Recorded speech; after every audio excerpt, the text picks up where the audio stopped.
All praises and glory to Yahweh Bahasham, Yahweh Shai, Bahasham Ha Rakah Kodash, the honors to our apostle elders which rule great millstone well, and shalom to the hopeful elect of the nation of Israel. May you endure unto the end. Shalom wa abababal.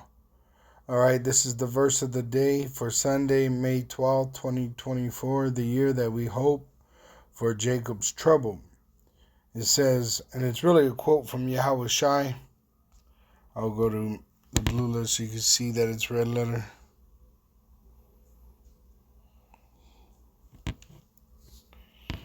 Matthew 6. That's verse 24.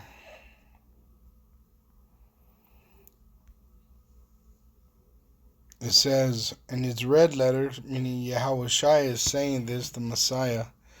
No man can serve two masters, for either he will hate the one and love the other, or else he will hold to the one and despise the other. Ye cannot serve Yahweh and his son Yahweh Shai and Mammon.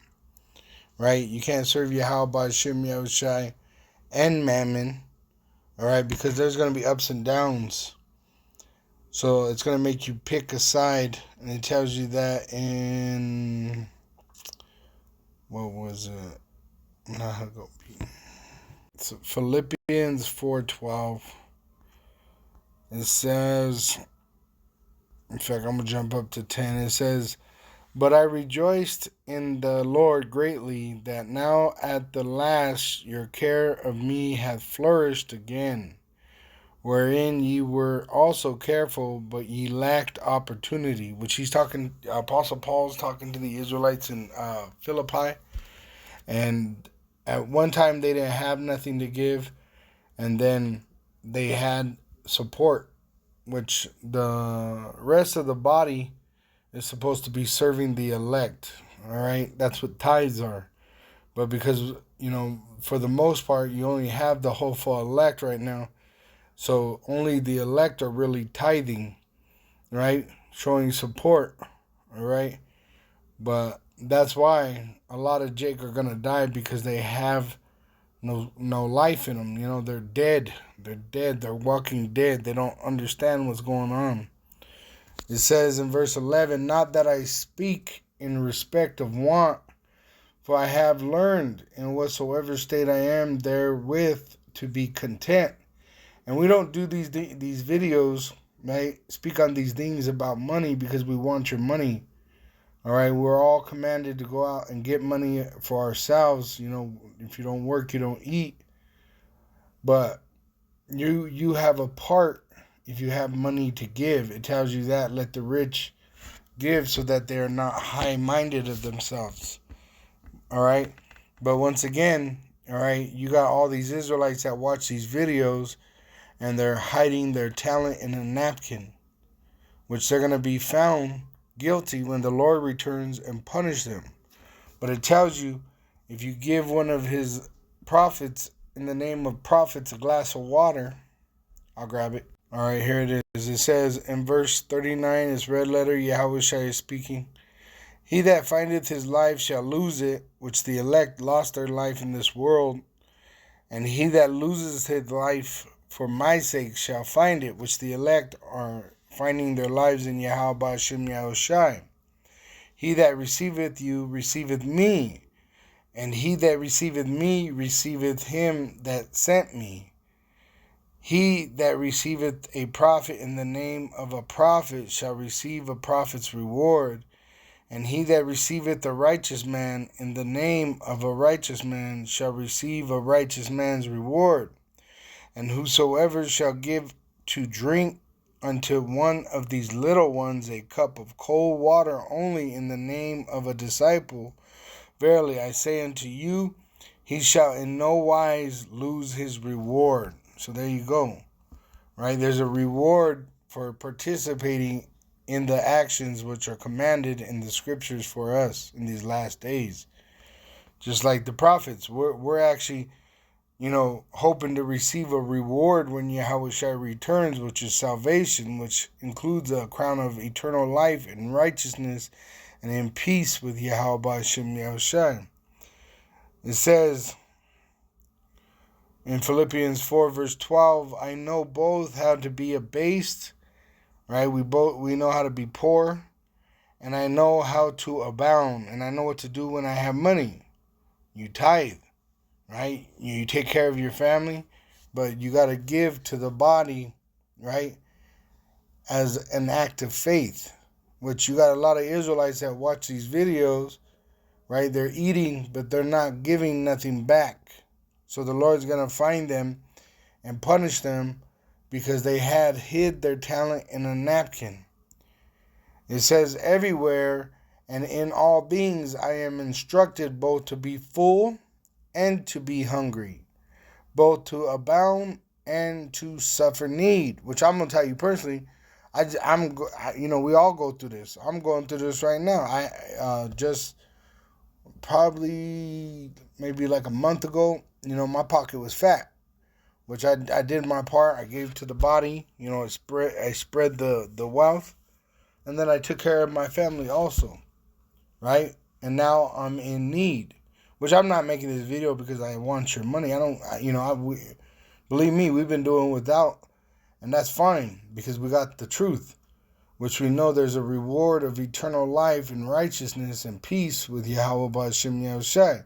But I'm telling you, we're men and we go through these things. We have some and then we have none. But we have the faith to endure until the end. It says in verse 13, I can do all things through Hamashiach, which strengthen me. And that's what's happening. We're being strengthened like iron, right? You heat it up, which makes it weak. And then you put it in the cold water and oil, which makes it strong. It says, notwithstanding, ye have well done that ye did communicate with my affliction. And why is it well done that they communicate with my affliction? Is because they're participating in that cold water, giving the prophet a glass of cold water, right? So the Lord's going to give them a reward. And that's the only reason why we make these videos, right? Is so that everyone could play their part, whether they hear or whether they forbear. That's the only reason. Really, the Lord could give us an abundance in the blink of an eye, which He's going to do. He's going to do this, right? We're going to be changed in the blink of an eye where we won't need nothing. But right now, as we're mortal, it's showing our faith, right? As we go through all these trials and tribulation, we're showing our faith. But also, it gives opportunity to the Israelites that are not prophets to show their faith, or if they lack faith. It says in 1 Corinthians 50, verse, right here, it says in 51, behold, I show you a mystery. We shall not all sleep, but we shall all be changed.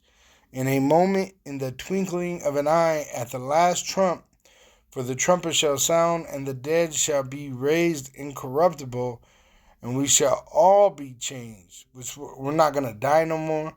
We're not going to hunger no more. We're not going to be in need no more. So we really don't need anything from nobody. It's only an opportunity for the Israelites to show their faith, right? Where they put their time. What's it say in Matthew 6? It says about your heart.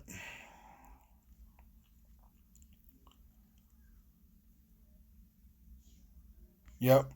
Verse 21. For where your treasure is, there will your heart be also. Right? So whatever you're meditating on and whatever you're holding on to, that's your treasure in your mind. That's what you treasure. All right? And that's why we're able to let go of this worldly need, because we treasure Yahweh Hashem Yahushai. We want that eternal life. The hopeful elect want the eternal life that is promised in the words. Right? We don't care about the illusion of freedom that they give you in this Babylonian captivity in America under the spiritual Egyptian, under the spiritual Sodomite, right? Because this is spiritual Egypt and Sodom, right?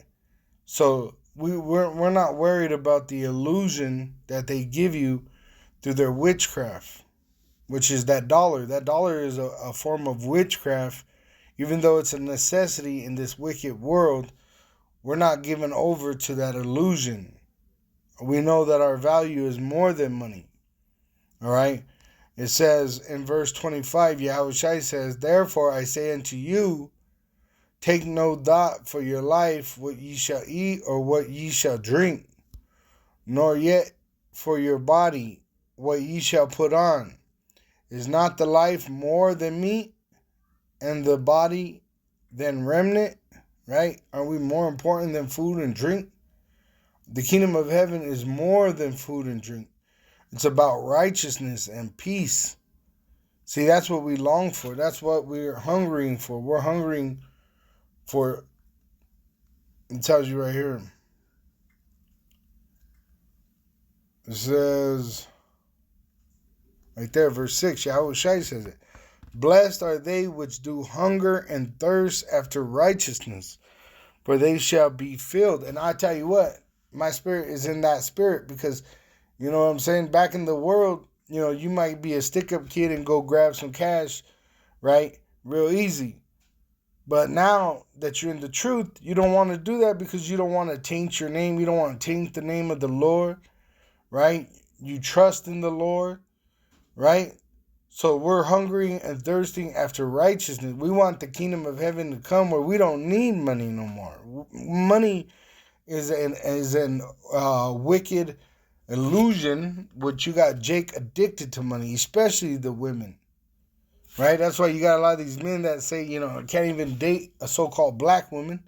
And that really goes for the so-called Negro, Latino, and Native American Indian woman, that when you be with them, all they want is money. What could you do for me? You got your own place? You got your own car? What kind of job you got? All this bullshit, because they're caught up in that illusion that there's freedom with money, when in fact it actually makes you a slave. More money, more problems. All right? That's why John the Baptist was actually considered the greatest, right, of man, right, born through woman, because he gave up this world for what is true. That's why he was in the wilderness, even though he was next in line to inherit the seat of chief priests in the land of Israel, in Jerusalem. All right, it was because it was wicked, and he rather be in righteousness with Yahweh Shem Yahushai in the wilderness, eating locusts and honey, living so-called poor, than sitting in the high chair in these nice houses, wearing these soft garments, living an illusion. All right? We are men of the truth, and we stand in that truth, not only in front of the camera, but in our everyday lives. Right? And the truth is, we're not rich all the time, and we're not poor all the time. We go through ups and downs, and right now it's more severe because we only have each other, the hopeful elect, that are prophesying. Because you got the rest of these Israelites that are so-called cool. They watch the videos, but they don't show no support. They hide their talent in the napkin, right? So they're going to die in that unfaithfulness, as it says in 2nd Ezra 15. Once again, I'm not doing this video because I want your stank-ass money. I'm just doing this video because the Spirit was upon me to do it. It says in 2nd Ezra 15, verse 4, "For all the unfaithful shall die in their unfaithfulness." But what about the elect that are prophesying? Isaiah 3, verse 8. It says, verse 10, "Say ye to the righteous that it shall be well with him, for they shall eat the fruit of their doings." Right? We're going to eat. While everybody else is starving, we're going to eat. While everybody else is burning, we're going to leave this place in a chariot. All praises to Yahweh Shem Yahushai. All right? But this is what it's about. This is a stage to show whether you believe in Yahweh Ba'Shem Yahushai, and without works your faith is dead, or whether you don't believe, and you're going to be dead in that unbelief, which salvation is only for the Israelites. The other nations have no part of salvation. All right? They're going to have to suffer the judgment either way.